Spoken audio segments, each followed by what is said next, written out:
Fontenelle va devenir le lieu le plus emblématique de la guerre dans les Vosges, et notamment de la guerre de tranchées, c'est-à-dire cette cristallisation du front qui se fait à partir de septembre-octobre 1914 et qui va voir les lignes de front s'enterrer jusqu'au 11 novembre 1918.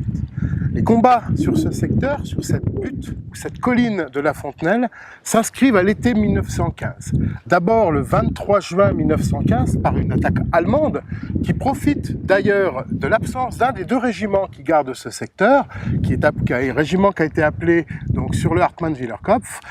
pour faire une attaque et prendre en effet cette tête de la Fontenelle. Le retour du régiment, le 133e pour ne pas le citer,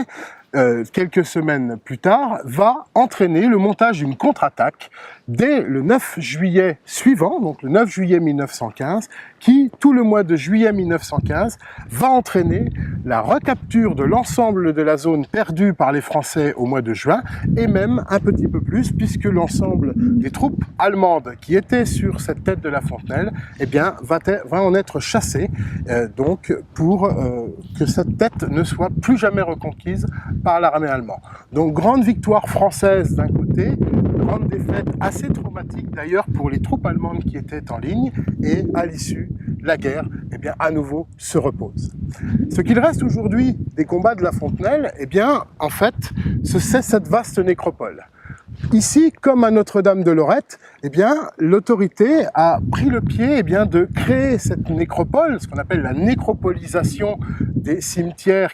qui se trouvaient répartis alentour. On les regroupe en une nécropole et on a choisi à l'époque de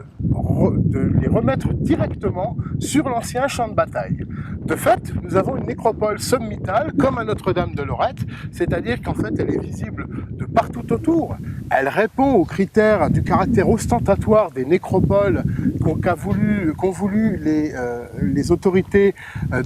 gouvernementales après la Première Guerre mondiale, c'est-à-dire d'imposer aux vivants que nous sommes aujourd'hui, aux descendants de ces soldats,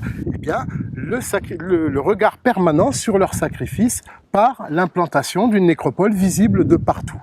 Pour augmenter ce caractère ostentatoire de la nécropole de la Fontenelle, qui se trouve donc sur la butte sommitale de l'ancien champ de bataille,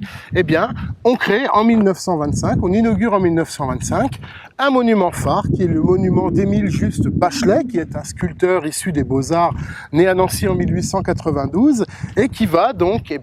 élever ce gigantesque monument phare pour augmenter encore la visibilité de ce champ de bataille et surtout de cette nécropole tout alentour. C'est-à-dire que ce monument, si on retire la couronne d'arbres qui a repoussé depuis, était visible de dizaines de kilomètres alentour, maintenant donc le sacrifice des soldats de la Fontenelle, donc en permanence au regard des vivants. Dans cette action également, et c'est marqué sur le monument lui-même, aux vaillants défenseurs du sol vosgien, le département reconnaissant, on a également départementalisé le champ de bataille de la Fontenelle, parce que ne sont pas morts seulement ici des Vosgiens, sont morts des soldats de toute origine et de toute nationalité, en tout cas de tout département, qui sont venus combattre de partout en France pour défendre le sol vosgien. Le département y a donc implanté cette nécropole et ce monument